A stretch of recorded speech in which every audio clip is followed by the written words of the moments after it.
నాకు ఎంతో నిన్ను చూస్తుంటే ఈ మధ్య ఒక డైలాగ్ బాగా ట్రెండ్ అవుతుంది కదా, రే బంటి బంటి అంటే ఎందుకు ఆ డైలాగ్ గుర్తొస్తుంది.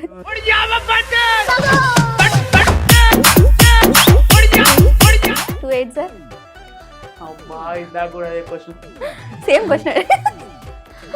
టేబుల్స్ అడిగి పంపిస్తున్నా. సరే 24 సార్.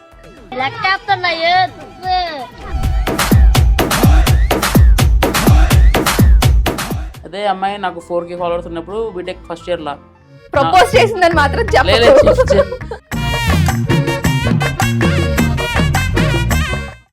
అంటే నువ్వేనా, నీ ఫ్రెండ్స్ కూడా ఇలానే ఉంటారా? మా ఫ్రెండ్స్ కూడా ఇలా ఉంటారు. నా ఫ్రెండ్స్ ఎవరో తెలితే జ్వరం వచ్చేది నీకు. అంత పెద్ద రౌడీలా? అంతకంటే ఎక్కువ ఈ మధ్యన జనస్రవంతిలో కలిసిపోయారు. సరదాగా మీ ఫ్రెండ్స్కి ఎవరికైనా కాల్ చేసి కొంచెం ఎమర్జెన్సీ నాకు అమౌంట్ కావాలి అని అడుగు. వాళ్ళకి తెలియకూడదు. స్పీకర్ పెట్టనా? స్పీకర్ పెట్టకపోతే మళ్ళీ మాకెలా తెలుస్తుంది? ఎవరు పేరు? అఖిల్ స్నేక్ అని ఉంటుంది దాంట్లో. హలో, ఏడున్నా ఎవరెవరు? ఎలక్షన్ క్యాంపెయినింగ్ ట్రిప్ ఒక 5,000 కొట్టావు అర్జెంట్. 5,000 అమ్మదులు ఒక్క రూపాయి లేదు. ఇంకా మా పిల్ల దగ్గర పోతున్నా అర్జెంట్. ఇజ్జా పోతుంది డబ్బులు లేకుంటే.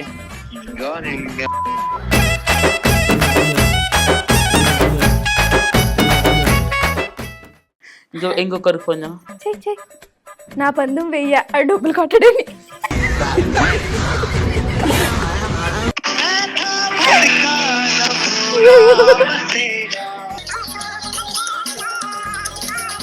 పాటలు బాగా పెడతారు వీళ్ళు. ఆడు ముందే భయపడి ఎక్కడ పైసలు అడుగుతాడు అన్నాడు, ఫోన్ ఎత్తడమే మానేసాడు. వద్దు, నాకు నీ టాలెంట్ అర్థమైపోయింది, నీ ఫ్రెండ్షిప్ బాండ్ అర్థమైపోయింది. పక్కన పెట్టావా ప్లీజ్? మీకోసం ఒక కాల్, మంచి మంచి కంటెంట్ వస్తుంది. ఇది గుర్తుపెట్టుకో, తర్వాత మాట్లాడుకుందాం. రైట్. మీరు కాల్ చేస్తున్న వ్యక్తి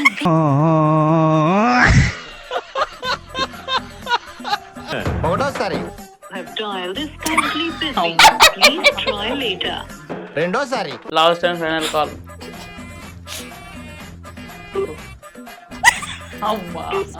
వీళ్ళు చూస్తే చాలా జాలేస్తుంది నాకు. ఈ కష్టం పగవాడికి కూడా రాకూడదు గురుగారు. మళ్ళీ ఎవరికి చేస్తున్నా? ఇంకొద్దు, నాకు అర్థమైపోయింది నీ కెపాసిటీ. మొత్తం అర్థమైపోయింది. ఈ ప్రపంచంలో ఏమి లేదు. ఇలాంటి చాలా ఉన్నాయి, ఇంకా దాచాం కుప్పలు కుప్పలుగా.